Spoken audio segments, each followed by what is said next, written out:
All right, you've got a document that has multiple layers. Each layer within that document has the ability to have its own options attached to it. And the options I'm talking about are these up here and a couple of these down here. For example, I've got a heart. We've got the heart selected. I can, of course, move that heart anywhere I want it to go. Let's say for whatever reason the heart is exactly where it's supposed to be and I accidentally keep moving it, then I have to press undo. This button right here allows me to lock it and prevent it from being moved. If I try to, it'll tell me it can't. Okay, number one, you can lock it from movement. This one right here locks transparent areas. If you'll notice, let me turn off background. That heart is against a transparent background. Let's say I want to change the color of the heart to red. It's supposed to be a red heart. So I come over here and pick up red from my swatches. Come over here and pick up my paintbrush tool, get into the image itself, and begin painting. Unfortunately, I'm painting everywhere, and I don't know if I can kind of keep up with that line right there. So I press undo. This button right here is to lock transparent areas. And again, remember, all of these areas are transparent. You'll notice I'm not doing anything over here, but as soon as I come in contact with an area of the layer that's not transparent, it will allow me to paint or change those areas. So I have the ability to control only the areas that have already been painted by using that option. This option doesn't allow me to paint at all. Maybe I like the way it is and I'm accidentally painting it. Again, pressing undo. I'm glad I've got undo. But if I turn that one on, it won't allow me to change it. It will still allow me to move it because I don't have that option selected, but it won't allow me to paint it. If I turn this one on, it locks off everything.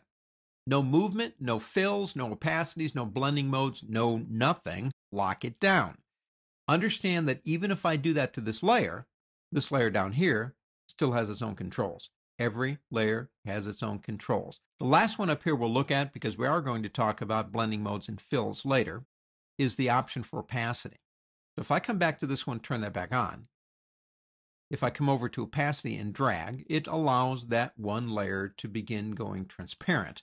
If we then say, oh, I don't know, we could move it over on top of this one just so you can see, it is indeed becoming transparent. And we can go all the way down to 0 if we want to. So we have the ability to do locks and opacities. These we'll talk about later. Down here, just a couple of things. If it's very important that the fish and the heart move at the same time, we can select both of them and they will move. However, every time we want to go back, we would have to select both of them again. If you want to chain these two together, you click this button right here and they become chained. Now there's something else that happens here besides moving.